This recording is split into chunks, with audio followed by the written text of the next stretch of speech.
Te doy la bienvenida a los libros del saber, donde hablamos sobre las obras y sus significados más profundos. Te saludo también con confianza, Dr. Mark. Si te gusta el mensaje del día de hoy, por favor, suscríbete al canal y compártelo. Me ayuda a seguir adelante con este proyecto. Al momento de la grabación del presente contenido, nos encontramos en medio de la Semana Santa para la religión católica. Es interesante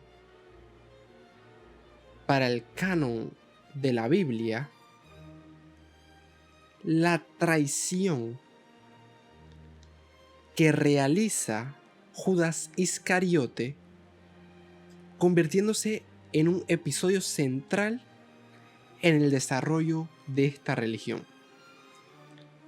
Según los evangelios, Judas, uno de los discípulos de Jesús, lo traicionó entregándolo a las autoridades romanas por 30 piezas de plata. Lógicamente, este acto desencadenó una serie de eventos que llevaron a la crucifixión y posteriormente a la resurrección, tema que ya abordamos brevemente en otro video. Teniendo esto en cuenta, debemos definir qué es la traición. Según la Real Academia Española, es la falta que se comete quebrantando la fidelidad o lealtad que se debe guardar o tener. Si no nos sentimos complacidos con esta definición, debemos entender la fidelidad como la lealtad, observancia de la fe que alguien le debe a otra persona. Pero fe no solamente en su conceptualización bíblica, sino en la acepción de la confianza buen concepto que se tiene de alguien o algo, o la creencia que se da a algo por la autoridad de quien lo dice o por la fama pública. Teniendo esto presente, es importante comprender que la traición es fundamental en la historia de la humanidad y va incluso más allá del episodio bíblico. En aquel momento, el Imperio Romano tenía marcadas tensiones políticas y religiosas. Estamos hablando aproximadamente del siglo I después de Cristo.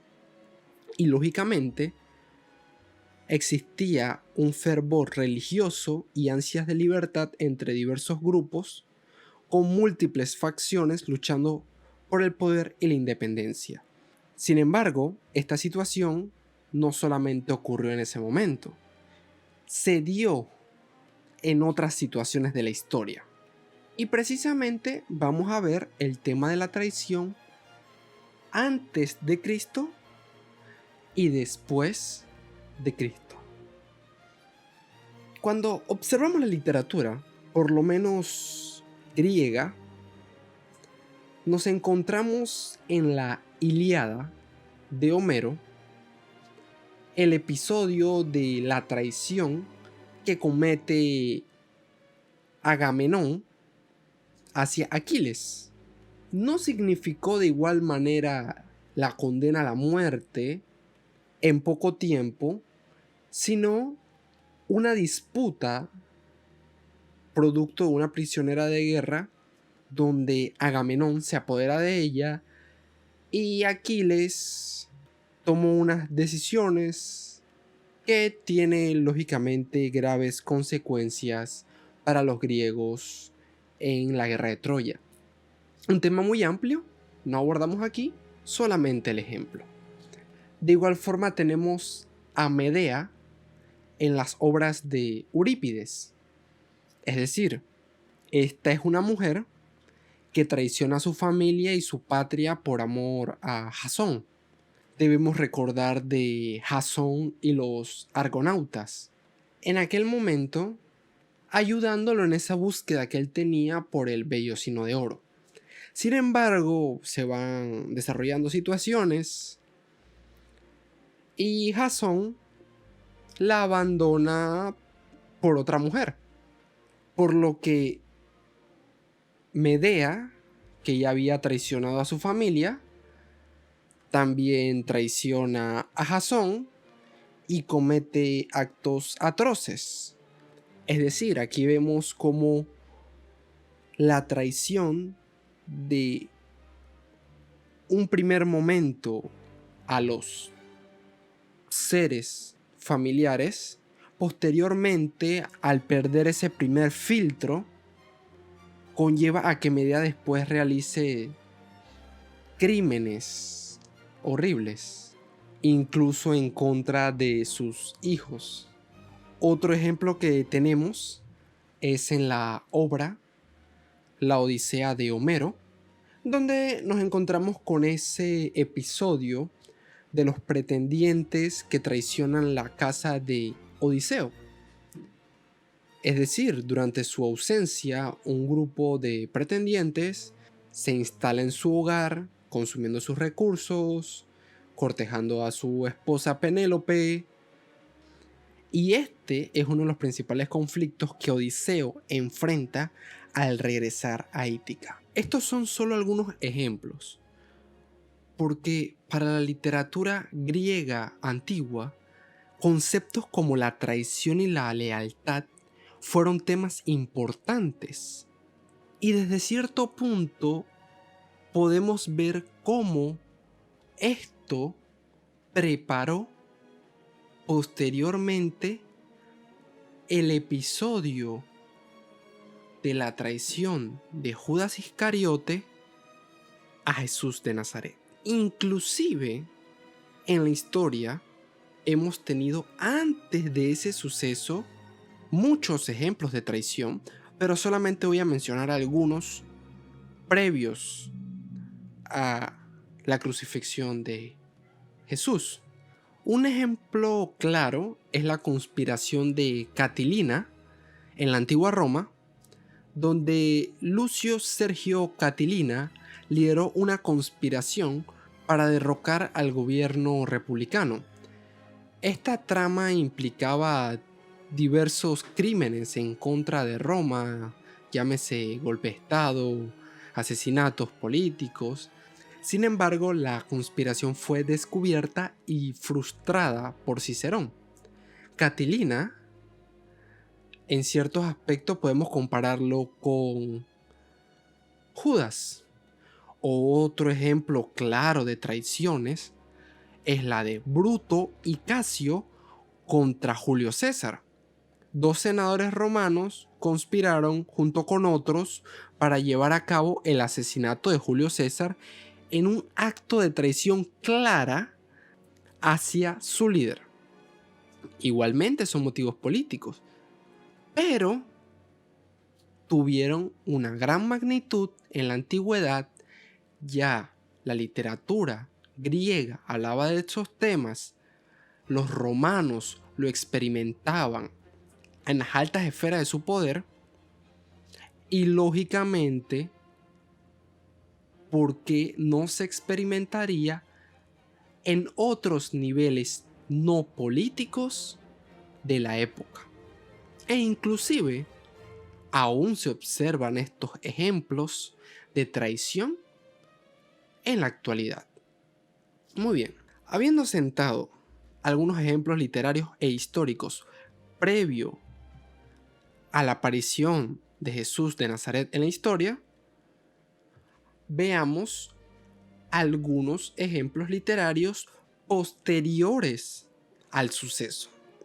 Por ejemplo, un caso clásico es que el tema de Judas Iscariote ha sido explorado en diversas obras de arte y literatura. El mayor ejemplo que se toma para esto es la obra de Dante Alighieri, La Divina Comedia, donde nos encontramos a Judas en el noveno círculo del infierno junto con otros grandes traidores, significando un símbolo del peor castigo posible para un ser. Además, para los que han tenido la oportunidad de observarlo, se encuentra la pintura de la captura de Cristo del pintor Caravaggio, reconocida por ese beso en el cual se traiciona a Cristo. Ya si entramos al concepto de la expresión del beso de Judas cuando vemos a personas que tienen intereses contrapuestos o que una va a acabar con otra, como lo hemos observado en la cultura popular con El Padrino, entramos en otra dimensión donde también la figura de Judas ha calado a través del tiempo. Inclusive en la política en diversos países, cuando personas contrapuestas se abrazan, besos en la mejilla, la población suele utilizar la expresión del beso de Judas porque saben que no se llevan o que en el pasado se han traicionado o los traicionarán. Incluso si queremos irnos a otro aspecto como son los libros apócrifos, que se habla del Evangelio de Judas, ese es un tema que requiere mayor análisis y otro contenido para explorarlo por su longitud. También quiero mencionar otro ejemplo que es la obra La Última Tentación de Cristo de Nikos Kazantzakis, donde se explora Judas era la persona correcta para traicionar a Jesús y que no lo hiciera otra persona, ya que este es su destino. E inclusive hay muchas teorías de qué ocurrió con Judas, todas sus motivaciones, y al día de hoy usted puede encontrar mucho material de este tema en el internet si le interesa. Finalmente, quiero terminar este contenido con una reflexión, porque hemos abordado en otras ocasiones la Biblia, realizando ciertos análisis, y el tema de la traición, no solamente en esta obra, sino en otras, es fundamental para la humanidad, porque nos tiene que ayudar a reflexionar. Por ejemplo, observamos traiciones que al final del día no ocurre nada y el daño no es solamente hacia un individuo, sino toda una colectividad. En el caso de Judas Iscariote, dice la escritura que se arrepintió muy tarde de su traición y finalmente terminó con su vida. El remordimiento fue lo que acabó con Judas Iscariote. Nosotros debemos tener presente a qué le debemos fidelidad o lealtad en la vida. Si usted ha experimentado alguna vez traiciones, ¿y de qué tipo? Económico, político, religioso, personal, amoroso. Hay tantas situaciones que al final del día, en todo esto debe haber un aprendizaje. Porque generalmente se usa la frase de que lo peor de una traición es que nunca viene de un enemigo. Pero si usted obra bien, llámese de acuerdo a principios éticos o morales, y no le hace daño a nadie y actúa como usted sabe que debe hacerlo y le traicionan, incluso a pesar de eso, esa situación no debe cambiar su pensamiento o usted convertirse en un ser vengativo. Porque si lo vemos desde el aspecto de Cristo, no se vengó de Judas, fue el propio remordimiento lo que terminó con él. Si lo vemos en los ejemplos históricos, muchos de estos que traicionaron por vanidad, orgullo u otras motivaciones egoístas, al final del día cayeron por su propio peso. Entonces, la traición es un tema complejo. No debe hacerse como una moneda de cambio para conseguir fines egoístas y que hacen daño a la sociedad. 30 monedas de plata, dice la Biblia. Hoy en día lo vemos en nuestra sociedad, en la política, millones de dólares u otras tantas preventas. Si te dejo con una reflexión en el día de hoy, es piensa en dónde reside tu fidelidad, tu lealtad y mantén tus principios éticos y morales presentes antes de cometer cualquier situación, teniendo en todo momento en consideración las consecuencias. Gracias por haberme escuchado. Si te gustó el mensaje del día de hoy, por favor suscríbete al canal y compártelo, para que otras personas conozcan más de la traición en la Biblia y su influencia. Te espero la próxima.